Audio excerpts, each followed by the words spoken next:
Hi, good evening. Welcome to our first virtual pizza pitch.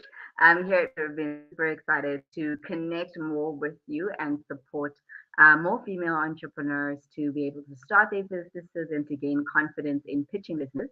And so every month this year we've had a pizza and pitch event because what's better than getting together with some gals, having some pizza and sharing your business, also practicing the pitch for your business. My name is Ntsiki Mkhize. I am the founder of MentHer, and I'm looking forward to tonight's discussion because working with entrepreneurs, I know that all of us are wanting to get our businesses out there. We are wanting to get the businesses, and we're also wanting to get funding for our businesses as well. And anytime funding comes up, the big question is where do I go look for funding and what are investors looking for? And so today we have two incredible speakers that are joining us. Serena Davis, who is based in Greece. She's a venture capitalist and she's worked a lot with entrepreneurs and startups, especially in seed stage and figuring out getting the money. And she knows all about that. So she'll be talking to us about that. And then a big part of we pitch for Lousie Mitchell is in town, and she's going to be sharing with us on how to pitch. So, just some admin stuff. I am seeing you all on the YouTube live stream. So, if you have any questions in the comments on YouTube, and I will be able to see those, and we'll be able to them up and put them to our speakers. So please do engage. Also, let me know where are you connecting from, where are you watching us from. I'd also like to hear what your business is. Comment and your name, the name of the business, and the city that you're joining us from. It would be great to know who is online. So before I introduce Serena, some of you within our network have different people engaging with us. So I want to share just a brief background on MentHer. So our focus is in supporting female social entrepreneurs who are specifically in idea seed stage and supporting you with access to mentors. And we've built that up now to include access to networks, access to markets, with the philosophy being that if you can have really great mentors, they can provide access to networks and to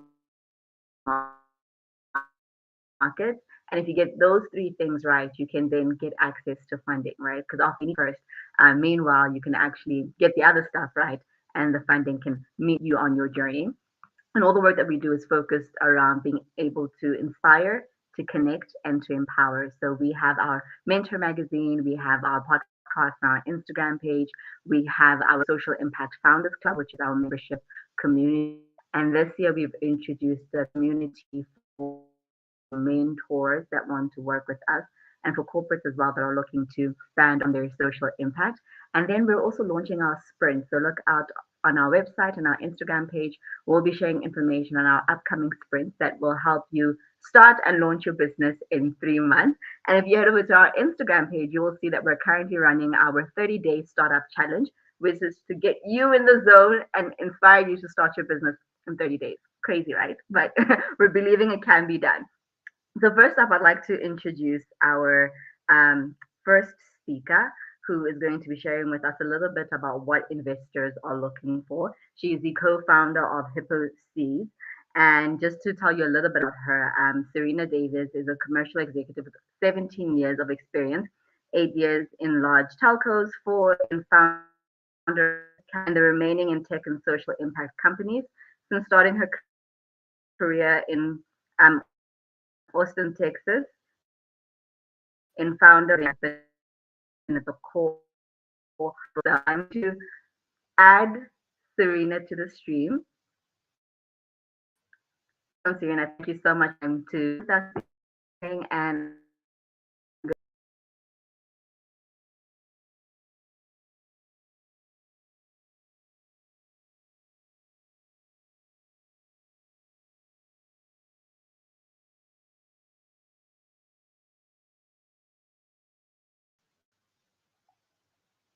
just remember to unmute yourself, and then I will be able to share your presentation once it opens up in the slide box.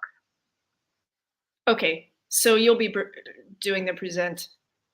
And I'm just checking. Okay, so you'll be doing the present. Yes, so you can present on your side and I'm on the screen. Okay. Okay.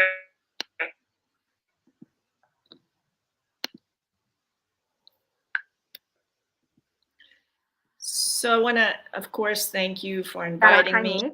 Who Serena, you know.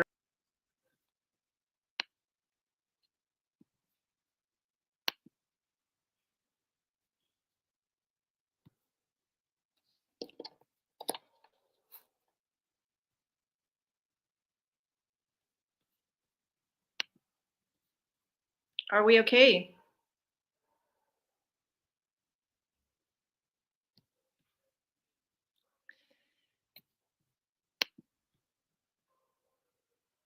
So as Ntsiki said, I'm from Hippo Seeds. I'm the co-founder and I'm an angel investor. And we say that we're backing founders who have the courage to solve difficult problems. We really back teams in the impact space. It's a lot. It requires so much perseverance. So we're a little less, sector focused than we are about supporting individuals that we think have the perseverance. So just real quick, Ntsiki did a nice intro of me, but I've lived in 7 countries on 4 continents and worked in 3 VC funds. So that's basically why Ntsiki thought maybe I could have something to offer to you. If we look at sort of the typical 12-page pitch deck, it's pretty standard. You're pretty familiar with it. But what I wanted to do in discussing how to sort of pull international investors across the line, there's 3 of these slides that are super important. So I wanted to go over them because Luis will focus on the others and just, of course, to give advice on pitch technique, etc. But as far as the content of those slides. So the first one is the competition slide, the second, the use of funds, and then one that's typically not put in a presentation, but if you are doing international presentations, then to add in a tax issues one. So I want to use as an example on the competition slide, one of my favorite startups called Mazi Mobility, which is out of Kenya. And they really have done the competition slide beautifully. So what makes this so nice is that, as a foreigner, I don't know the market. Of course, I'm going to do my due diligence desktop, but I don't want to have to per se get on a plane, right? And so what this has done and what's so nice about this and so perfect about it is that here you have Mazi Mobility.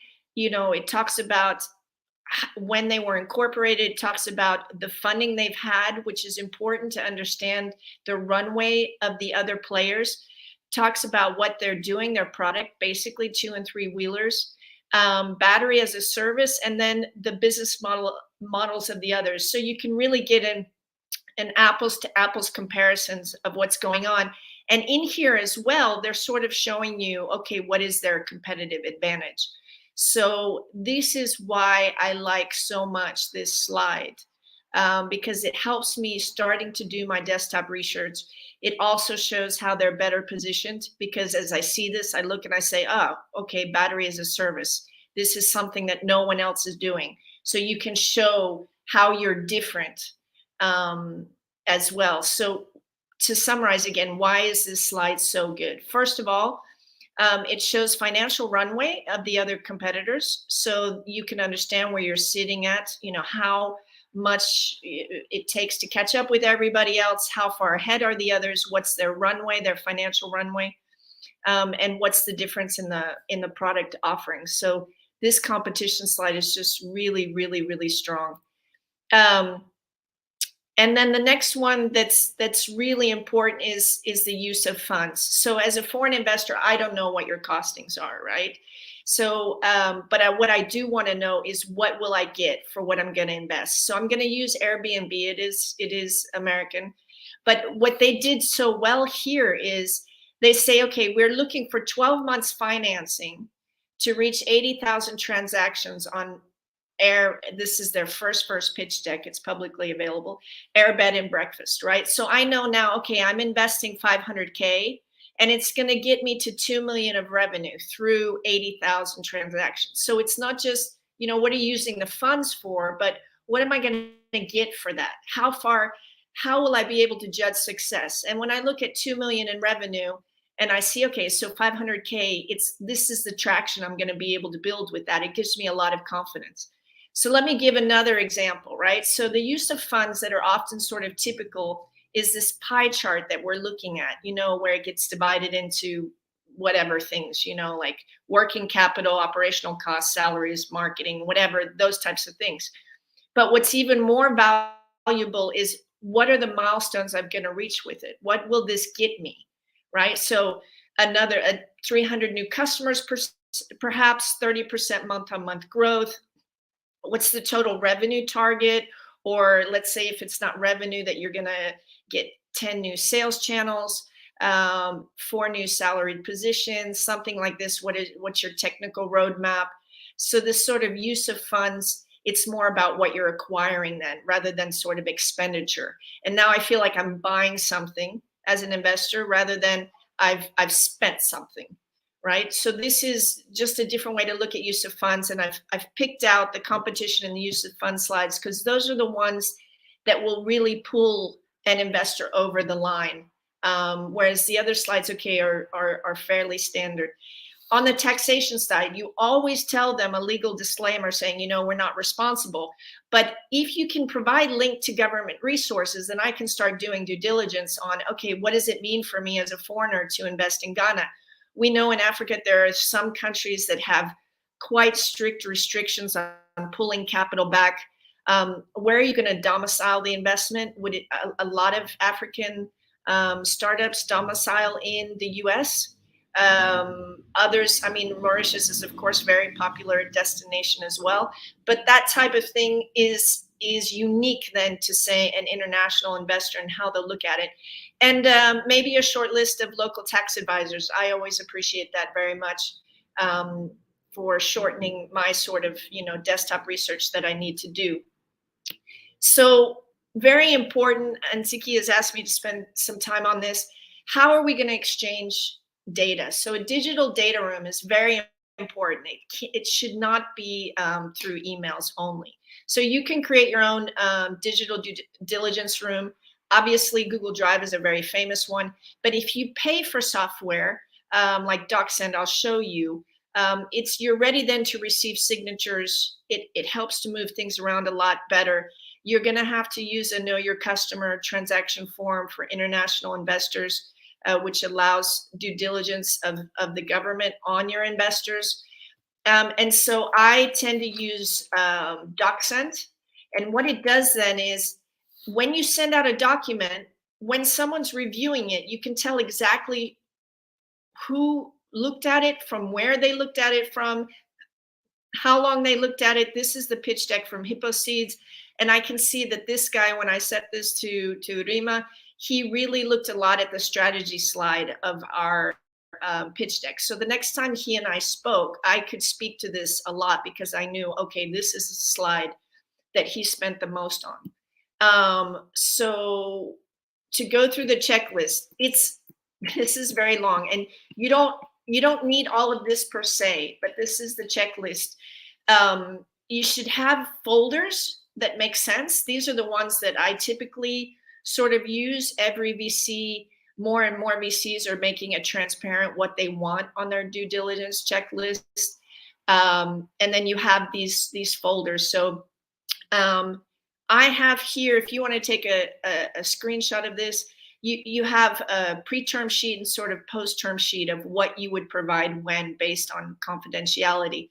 But, because I usually speak on investor readiness, I'm not aware of time. I don't want to go over my time. This typically, you have the folders business, which is all sort of your marketing information, your board minutes that you've had previously, which are important to show that you know how to run a board, which means you're ready for investors. All the things that you would expect for financials. The one that sometimes gets overlooked is the founder's agreement. So in team, your founder's agreement. Me as a foreign investor, I want to know that the team that you form now, that you have an agreement about how you're going to conduct business. And this is critically different than a shareholders agreement. So this is something you should look into signing between you and the other founders. More and more angel investors are also looking for a founders agreement because it can cause a lot of conflict.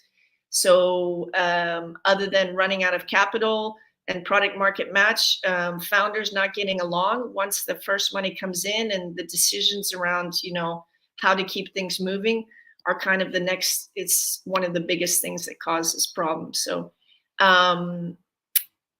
that's basically it. It went really fast, but I'm hoping that we'll get to questions that people have, and then I can just focus more usefully. Let me stop sharing.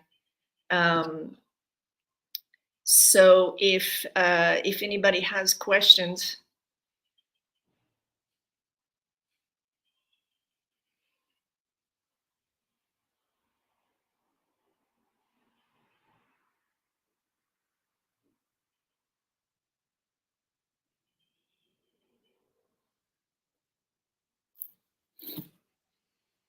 Fantastic. Thank you so much, Serena.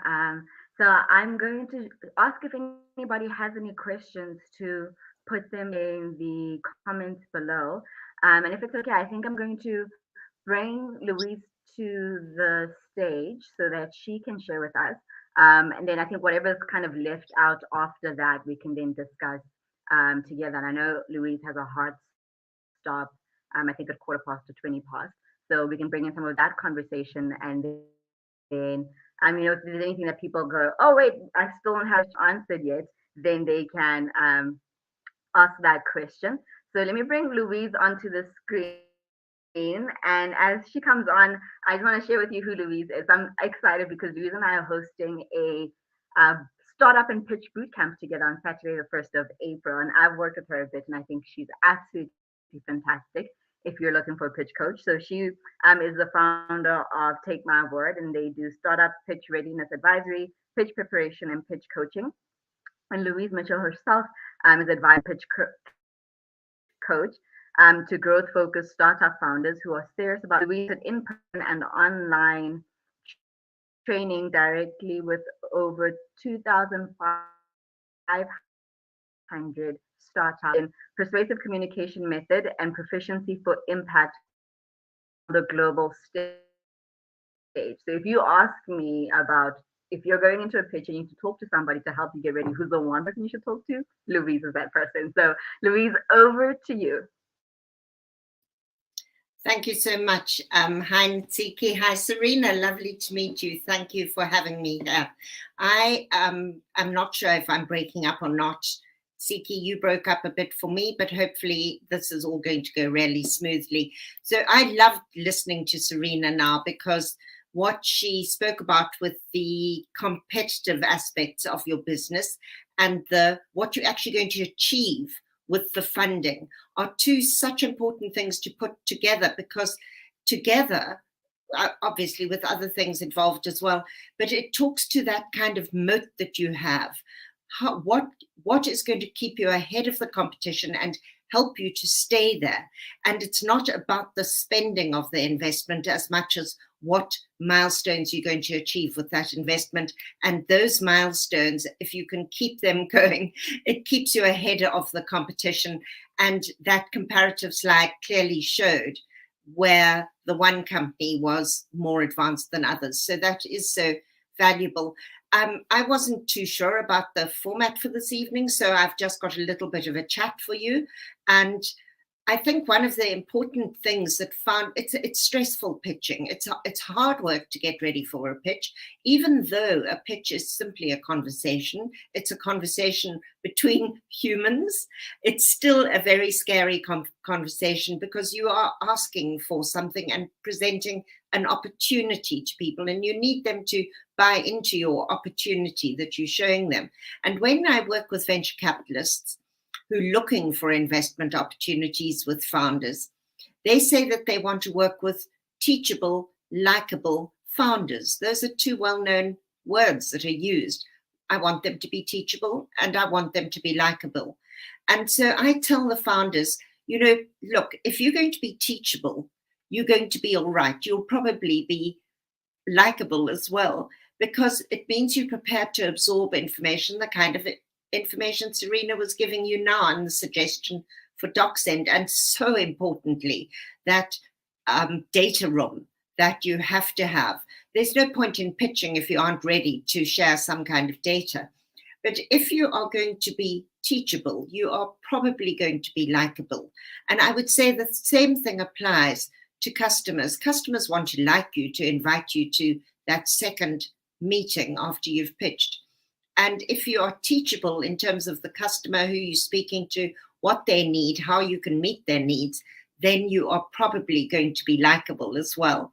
So what I said there was that they will want to like you, to invite you to that second meeting. And I think that this is the important thing, is that a pitch is not a final meeting. A pitch is simply an invitation to a follow-on meeting. It's a bit like getting an invitation to a party. It's going to be exciting. Or a trailer to a film. So a pitch is an invitation to a further meeting. It's not a final meeting. And that's important. And then if you're going to be teachable as a founder, a founder of an investable startup, I'm of the firm opinion that you need not just be teachable in terms of what the investor is looking for, but you also need to be teachable in terms of preparing a pitch. A pitch isn't something that you can just churn out in, an afternoon, because it's so filled with data. And in order to be compelling, you're telling a story, but you are telling a data-driven story. However, we all know that during a presentation, if you're doing a live pitch or in any conversation, people only take away a few key points. So it's a data-driven story, but you've got to highlight only the key points because of the listener. They can't take away a lot of information from one first glance. And a pitch is really just a first glance into your business to make a decision as to whether they think they're going to have a further conversation with you, a relationship with you. And of course, they'll want to like you in order to have that relationship. And so being teachable involves a huge amount of preparation. It involves reading about the venture capitalist, reading about the angel investors, finding out as much as you can about them, what their interests are, where their previous investments were, what they're looking for, find out what other founders they've invested in, get to know that particular company or person. And then if it's not right, don't try to pitch to them, but do get to know everybody in your sphere, because you never know what can come from it. And people always say, don't pitch for money, ask a question, and you'll probably get offered money. So get to know people, learn. It's your responsibility as a founder to find out as much as possible before you go in and pitch. And then hopefully you'll also have those key data points that will help their investor. Give them enough information, not too much information, but just enough information so that they can make an informed decision about whether they want to see you for a further meeting or not. But I was interested in how Serena spoke about the pitch deck itself. What is so important about a pitch deck is that there are different types of pitch decks. And if you're going into a meeting, a live meeting with people, then you need to, or online live in a boardroom on a stage, then you need to keep your deck very simple, 90% visual or more, 10% words or less. Whereas if you are going to be if you are sending the deck or sharing the deck electronically, as Serena suggested with DocSend, then you're not in the room. So the deck has to speak for you, which means it's going to have more words. But those words represented graphically make it much easier for the investor to get involved. Now, I mentioned the fact that a pitch is a conversation, which is largely in a live situation, but it works pretty well like that in a pitch deck as well, because you're presenting information and the person's absorbing it. So there's this unspoken conversation going on. And whether you are pitching in person or whether you are pitching via a deck, there's a certain persuasive flow to a conversation. And again, this works live or not. Listeners have a certain way of listening. Readers have a certain way of reading. And a pitch has to match that flow. So yes, we all know what goes into a pitch. That is common knowledge. Anywhere you look, you'll find about this, what information needs to be conveyed in the pitch. But nobody tells you the flow. Why is the flow so important? And particularly in a live pitch, the flow is so important because of how listeners listen. There's a science of listening.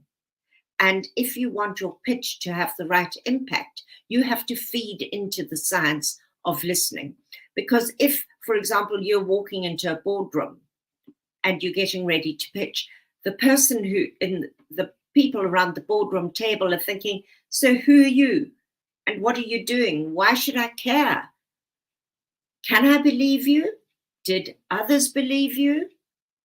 And these kind of questions feed into the structure. So it's a very simple structure. It's not difficult. And we populate the structure with the data-driven story. And the structure starts with getting attention. And everybody knows that. You've got to get attention. How do you get attention? It can take quite a long time to get that attention-grabbing opener together. I have a formula that I work with, but essentially you're telling other people what you can do for them. Okay, so you are explaining in your attention-grabbing opener the difference that you're going to make to a population or to a machine or to an industry or whatever it might be, but how are you going to change their lives? So that would be your elevator pitch, really, that you're using in the beginning of your pitch. You do have to include in that the current problem and your solution, but essentially you're saying, I am going to change the status quo. And you can trust me because I have this kind of background. I've done the research. I've done the pilot studies. I've got my MVP. We know what we're doing and we can prove that we know what we're doing.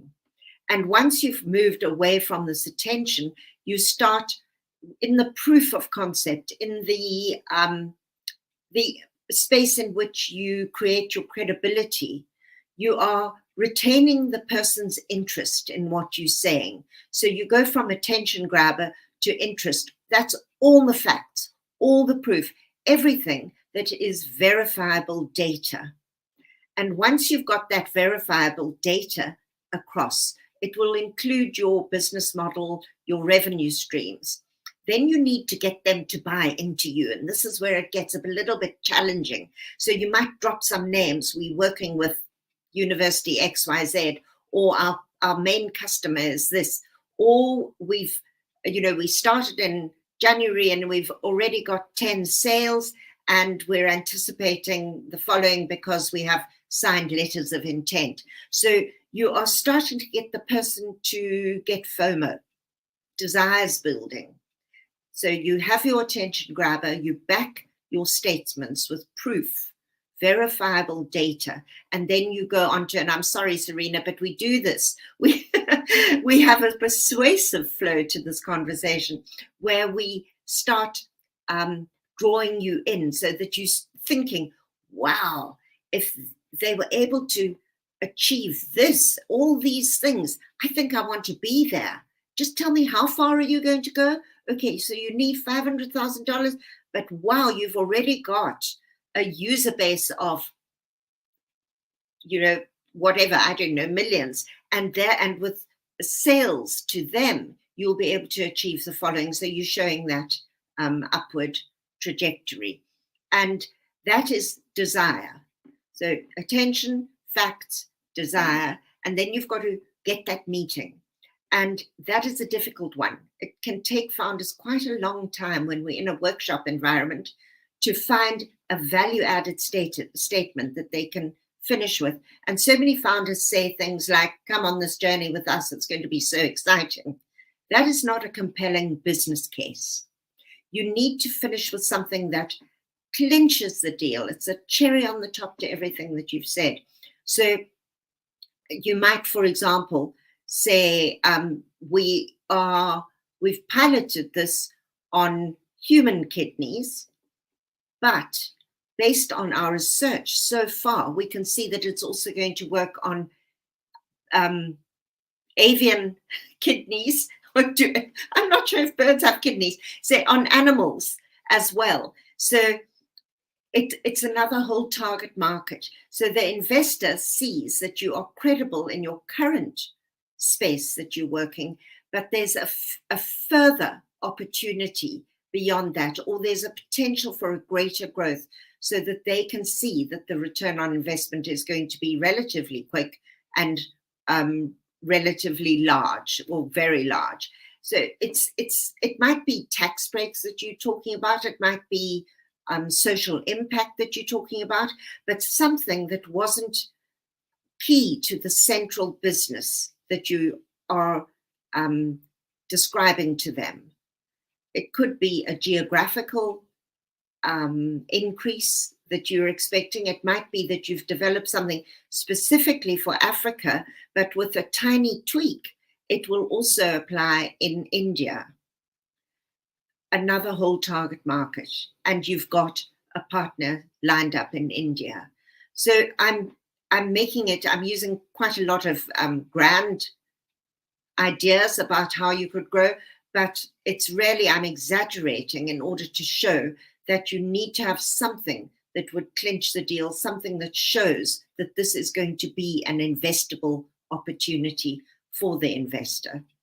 And then, what I know, I have no idea how long I've spoken for, but I think about 15, 20 minutes maybe.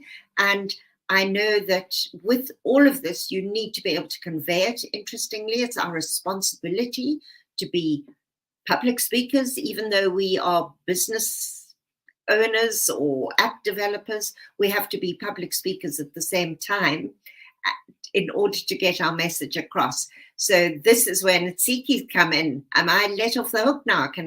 Are you ready to elaborate on this, Ntsiki? Thank you.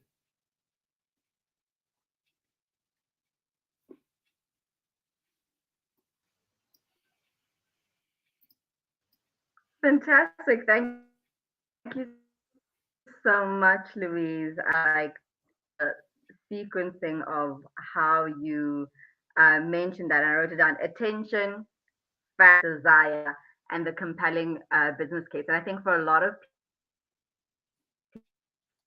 people, what they, if you want to come along, let's do it. One of the things that you're good at is find the language. A lot of that. I was checking the live stream. It's on the live stream, but I do think my audio is cutting on here. So if I do cut out at any, please feel free and chat amongst each other. So there's some questions that have come through. Pia, who's joining from Tech Arena View, where do you find place to gather competitive information? And then a question from Irene was, to you and work with get assistance for pitch coaching? So I'll go ahead and take the question about the competition, Louise. Honestly, your customers often are the best source of information about your competition, because as they product shop and they come and you're doing your sales to them, they often challenge you about, well, why don't you do it this way or that way? Of course, there's the obvious ways for search or things like this, even driving around town a lot of times. But customers are really will tell you really a lot about your competition. And I wanted to ask Louise as well, because I wanted to say so much. If I could have had a standing ovation when you talked about the team being coachable, you would have seen me standing up giving you an ovation on that, because it's very true. In investment, even angel investment, it's a marriage. And I also invite entrepreneurs to see if the investor can listen, because it's a two-way relationship. But definitely, I was standing and applauding when you said that. Great. I see I'm unmuted, which I shouldn't have been, of course. So I didn't hear the second question. What was it?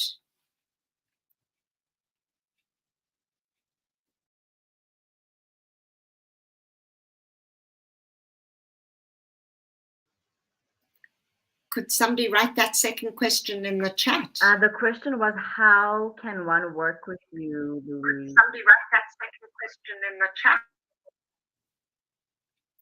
Okay, I'm getting feedback from you, but I heard that. Thank you. How can one work with me? Well, if you go to takemyword.co.za, you can send me a message there. And I work online and live with people. I live in Cape Town. I'm in Johannesburg at the moment. This isn't my normal backdrop. And so it depends what you're looking for. I mean, I have trained people for international competitions, never being in the same room as they are. And I'm saying to them, walk back into the room. I don't like the way you're walking. No, wave, smile, stand up straight. And I'm doing all those sort of public speaking things, which have nothing to do with the pitch themselves. And we've done them across the globe that I've trained people. And I work in Google Drive. When we're building the pitch, we build the words in Google Docs, we build the slides in Google Slides, and we can collaborate in real time. So I get very involved. It's a real relationship, just like the investor is going to have with the founder afterwards. And I challenge them with all the questions that they are going to get with the investor. I check on their due diligence. I make sure that I try to make sure, I can't always get it right, but I try to make sure that investor is that they've covered all bases before they go in front of the investor.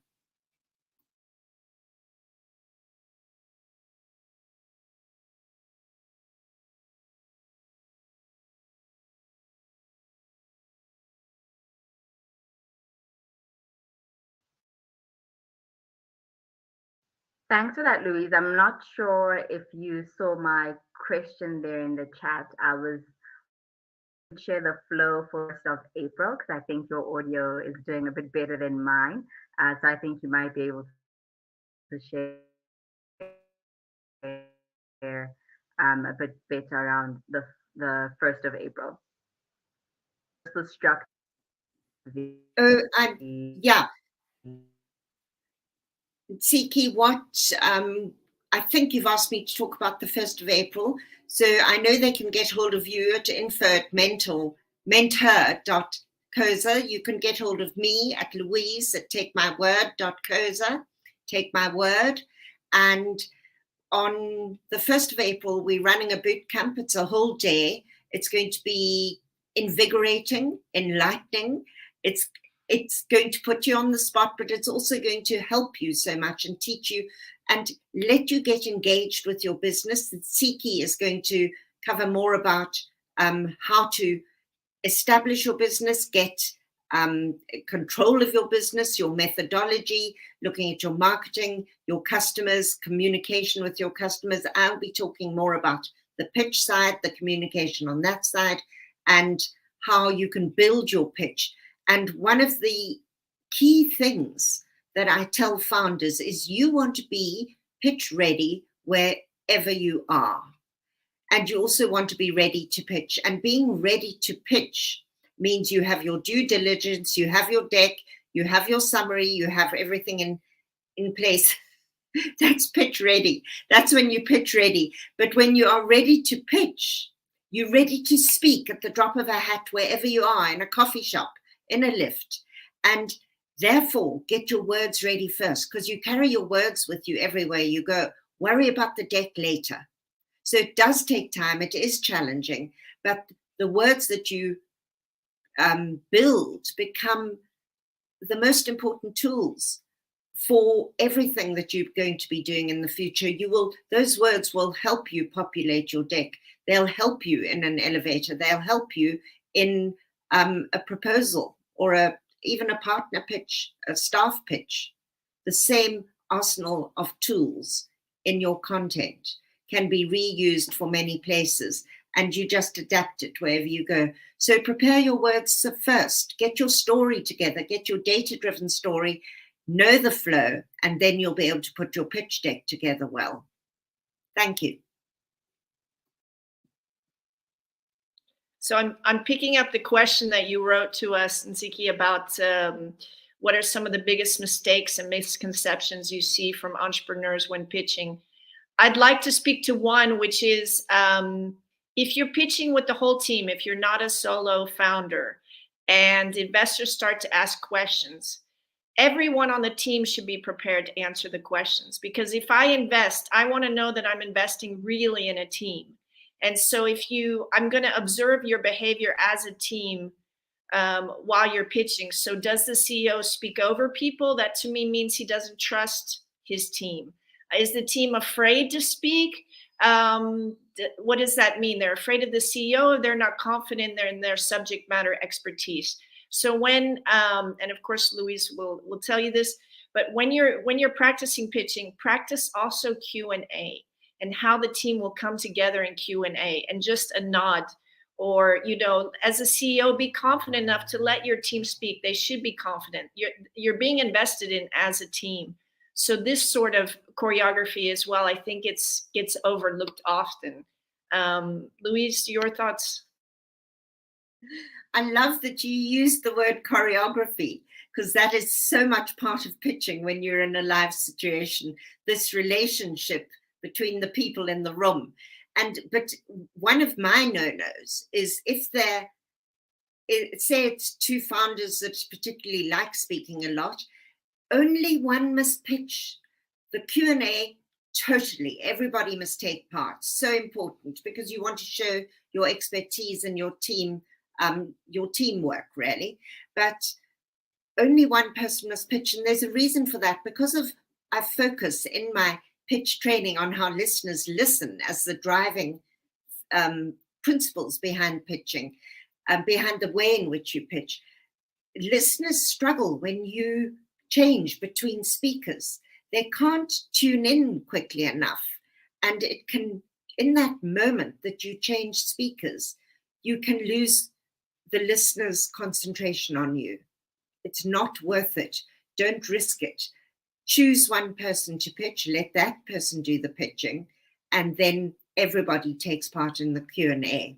And it's so important to practice Q&A, and people don't realize, they think that a pitch coach just trains you to speak. A pitch coach prepares you for Q&A as well. I have reams of questions that I then adapt for every startup that I'm coaching.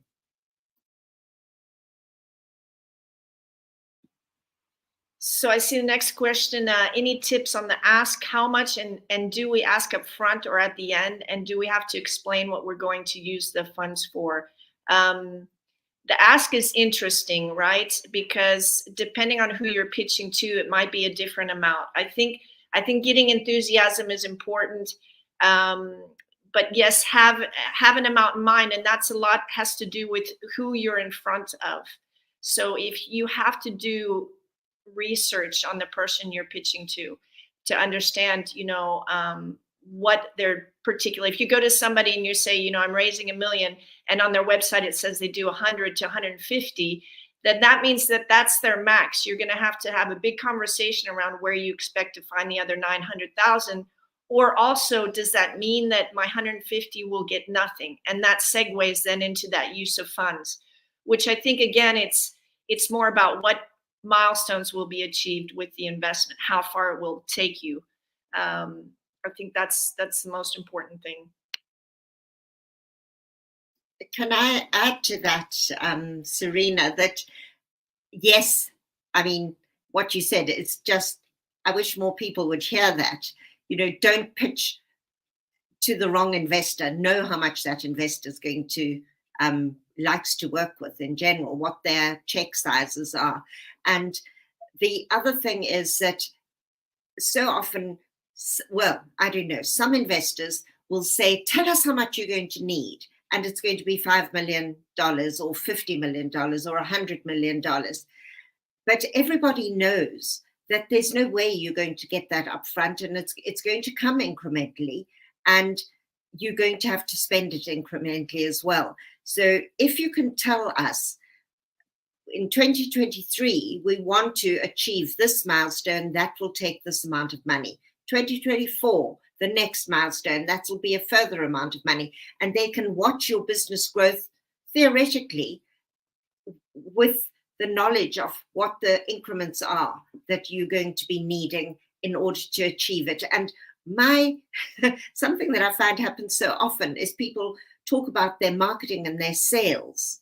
They might say we're going to achieve this by the end of 25, but they don't look at the cost of marketing and sales. They haven't done their homework when it really comes to marketing and sales. How are you going to achieve it by 2025? Well, we're going to sell it into Southern Africa. Okay, how much is that going to cost? What steps are you going to take? Have you worked out exactly how much marketing agencies, sales teams, all of that is going to cost? What about transport? The physical communication as well. All of that comes into your costs. And I find that's a big gap. People don't look at that. So your achievements and your spend also have to look at what it's going to cost every step of the way. And building on that, if somebody asked me for 200,000 in marketing, as Louise is saying, I'd rather know at 10,000, you know what your customer acquisition cost is. Show me that you've done a bit of traction to know that, yes, our customer acquisition cost is this amount, and that's how we have confirmed that this is going to be the amount. And so the other thing about asking for a big raise up front is that your valuation is going to be lower. And the minute you invest 100,000, you start achieving milestones, your valuation goes up, so you will give away less. And so there are a few investors who do this. We do this at Hippo Seeds. We're very interested in milestone investing because we have been founders. And so personally, I mean, and this is rare to find, so I don't know if it's disruptive to say, but I would rather invest 500,000 or make a promise of 500,000 and then make that milestone based and say, okay, because raising 100,000 or raising $1 million, this is sort of the catch that founders feel like. It feels like it takes the same amount of time, and that's very true. So there is also the option of saying, hey, I have 500,000 available to you. You're doing a business plan to me, make the milestones, and I'll keep releasing money to you. And this is another way. It's rarely used, but I'm hoping that that'll grow because more and more founders are having funds and they understand the stress. And also you're losing time if you're out fundraising. I want you focused on building the business. So I should also help you fundraise a little bit. But now we're getting into the role of an investor and things like that. And I'm pretty sure the three of us could talk for days about the whole space. I'm going to add that it's incredibly time consuming, and founders don't realize how much time they're going to take. And what they also don't realize is how many people they're going to have to contact to raise those funds. I mean, you might end up contacting hundreds of people, but you don't want to have to do that. And I work on a get it right first time principle with the pitch preparation. And obviously, that is flying high or hopeful. You don't always get it right first time, but you prepare with the intention that you're going to get it right first time. So you really put in that work. always get it right first with the internet work. And Ntsiki, I have to leave. I'm sure we can keep talking about this for a while. Before we wrap up, there's a question. Okay, Louise has to run. Louise, thank you so much. Appreciated. That's all right. And then Serena, there is just one final question asking: what are the disadvantages of having an investor in my small business? We can address that one, and then. So the disadvantage, of course, is that you have somebody there watching over your shoulder. So make sure it's the right person watching over your shoulder. the difference between a loan and an investor is that someone is going to be watching. If you take a loan, you make the loan payment, no one's bothering you. The minute you stop making the loan payment, of course, you get trouble. The disadvantage of an investor will be that it's reasonable, of course. They're going to want reports. They're going to want to know why, depending on at the scale that you're at. And this also has to do with communications, right?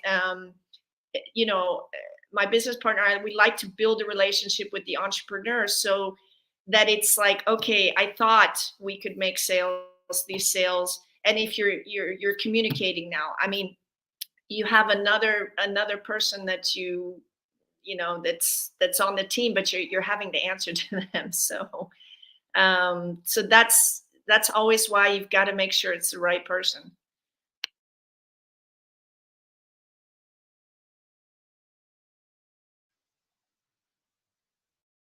Yeah, we always say that going into a business and having a business partner or investor is like going into a marriage, right? So you really have to suss out the person, get to know them, know if you want to work with this person, and know that you want to be committed to the partnership and the relationship for the duration of the business, the duration of the investment. So definitely don't take it lightly, because it is one of those things that can terribly affect your business. I know working with a lot of um, social impact, if you're not aligned in terms of values and outcomes with your investors as well, you can find yourself having a lot of mission drift in your business where you initially started intending to do one thing, but now your investors wanting to see only returns or whatever it might be. And then you find yourself no longer aligned with the specific purpose of why you started. So definitely be mindful of that and the hiccups that it can present. Serena, I know you are available on LinkedIn, but for people who want to know if you have any events coming up or any sessions, I know you mentioned something earlier on when you started speaking, where can people find that information? So LinkedIn is really the best place. Serena Davis / Serena Davis. That's how long I've been in LinkedIn. I got the first Serena Davis. There's a lot of us on there. But I really need to you know, echo what you just said, because especially in the impact space, right now it's more expensive to do business the right way. If you're really committed to like not using certain materials or not using certain inks or not using certain chemicals, it's more expensive. And if you get someone who then wants to cut your costs in order so that your cash lasts longer, this is going to cause a lot of stress between the two. But you know, hang in there, and that's why it's really, really important, especially in the impact space, especially. So yeah.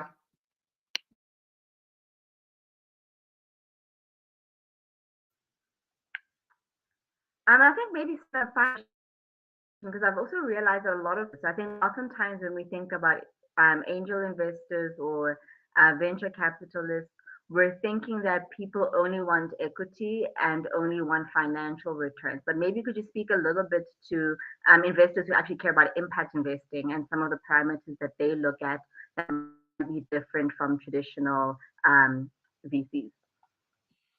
So that's a good point. I mean, with the VC, when you approach them, you should ask them what their promised returns are to their investors. So if you get to somebody and they say they have an impact fund and they've promised 10x, that's old school software returns. They're going to be putting a lot of pressure on you.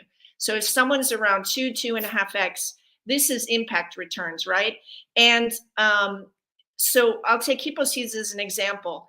We'd rather, you know, maximize impact. So a lot has to do with the business model, right? There's certain business models in which you may own the entire value chain. You may own all of it, but it may be. We worked recently with the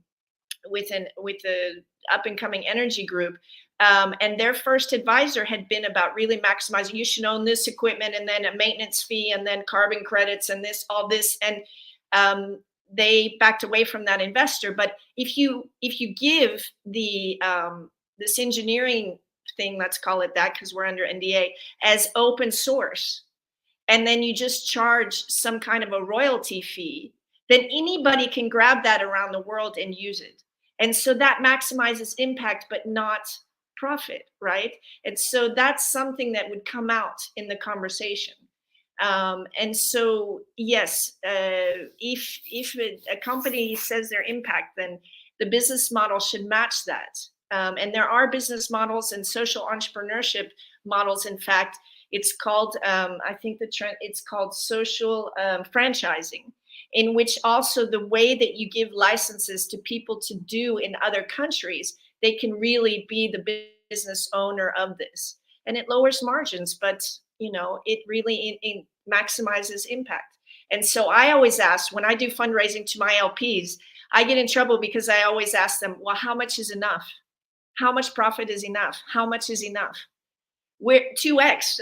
You give me, 10 million, I'm giving you 20 million back. And you're raising money from people who are wealthy. So, how much is enough? And that's an important question to ask. You have a right to ask an investor all these kind of questions. Absolutely.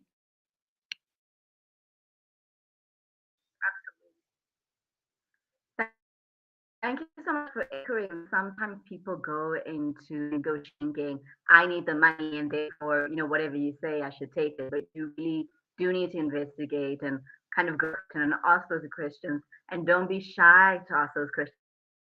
I see we've come up on, say, Louis, Serena, thank you so much for joining us, and to Louise who had to run. And thank you to her as well for joining us, and everybody who's tuned into the live stream as for first virtual pizza and pitch. Our next pizza and pitch will be in person next month. So if you do want to sign up and pitch in person to get some feedback, please do send us an email at info@menther.co.za, or see if we can have a virtual pitch session and community pitch virtually. Then you can participate from wherever you are in the world. Thank you so much for sharing your insight. I know we can talk about this conversation and unpack it from so many different angles, but I think where you have these those that are to pitch. And again, our startup and pitch bootcamp happening. So